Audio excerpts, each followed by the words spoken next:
favorite movie of this month, directed by Sudha Kongara. I truly wanted to root for Miss India, starring the Mahanati actress Kirti Suresh. I wanted to like it, admire it, and give a great review. Women to women encouragement and all that, you know. However, the movie is not merely a disappointment in storytelling, but also a major letdown in all reasonable areas, mainly the brain. For instance, and it's unreasonable, and loses any realistic values. It is like a movie built on quotations. If any one of you have gone to the pizza place called Paology, where you get to make your own pizza, I often visit the one in Fremont. You get to see lots of quotations on the wall as you're waiting for your order. I love reading them, copying one or two of them, texting my kids as I wait. I feel the director must have done just that, collected a bunch of quotes from around the globe and built a meaningless and illogical story over them. The movie is so full of nonsensical and no contextual quotes. Miss India is about a girl from a small village in rural Andhra.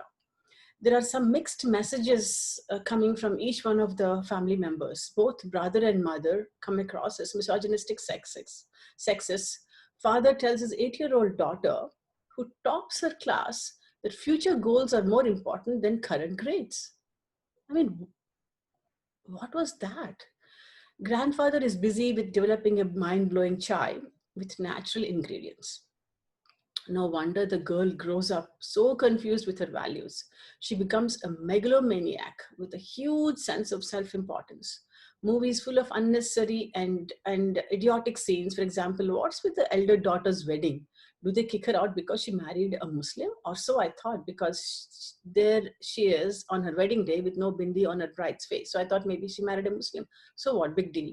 I mean, what is the purpose of this scene? I didn't understand, frankly. And there are so many purposeless scenes in this 2.5 hour bore of a movie.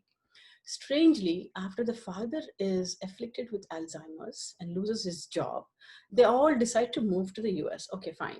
As the brother gets a good job in California somewhere.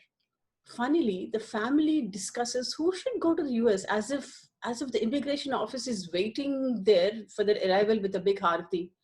The American embassy must be in their pockets, as all of them get visa and move to California. For some reason, the heroine insists on people calling her by her full name, Manasa Samyukta, with misplaced pride, and insists on doing business, and eventually narrows it down to chai. It's funny business because all of us Californians drink chai all the time at home. And a shout out to all my friends out there, Navina, Padma, and my husband Tulsi Ram, who brews fantastic chai, by the way. And Starbucks has already been carrying chai latte for years, but our heroine makes it look like the idea of the century to bring chai to Californians. And just chai. I have never seen any eatables in her shop, no pakodas, nothing, just chai. She meets Jagpati Babu, king of coffee and a billionaire at that, who makes it to the cover of all the magazines in the US, including Forbes. But our silly heroine, who is big in her ambitions, but a zero in her brains, in this age and time, doesn't know that the face of Babu while she's seeking his investment in her company. I mean, is this ridiculous or what? Have you heard of Google? Hello?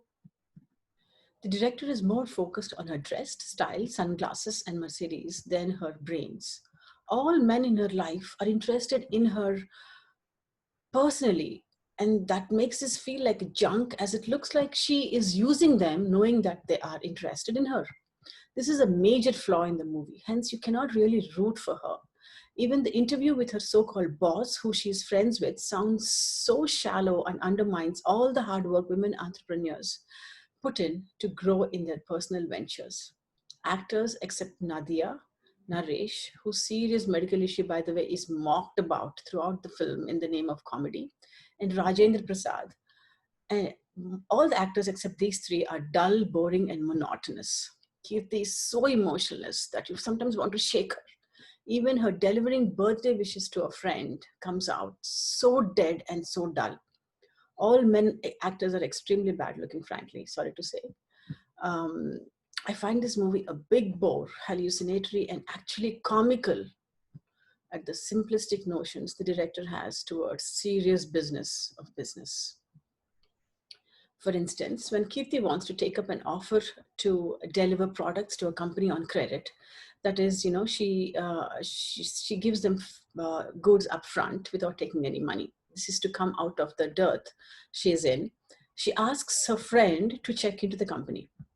Okay, no deep investigation, no meeting with expert, no online research, or no research at all for that matter on some strange company. What a brainless piece of artwork she is.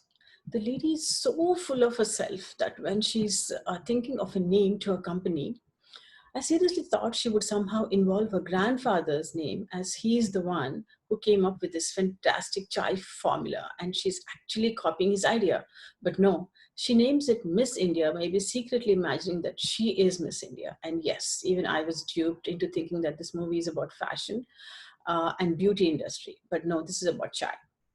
Sick, self-indulgent woman. The director, like I said, is so involved with her looks and style, he completely ignores the logistics of reality. Seriously.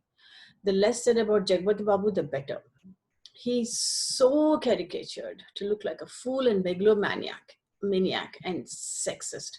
He actually asked his secretary to take pictures of Kirti before he comes down to meet with her. And the secretary actually takes pictures of Kirti's lips, legs, and body. I mean, give me a break, second time. This movie is an insult to your senses and intellect, like majority of Telugu movies. The film is not worth watching. I mean, you'll get bored. It's a waste of time, frankly.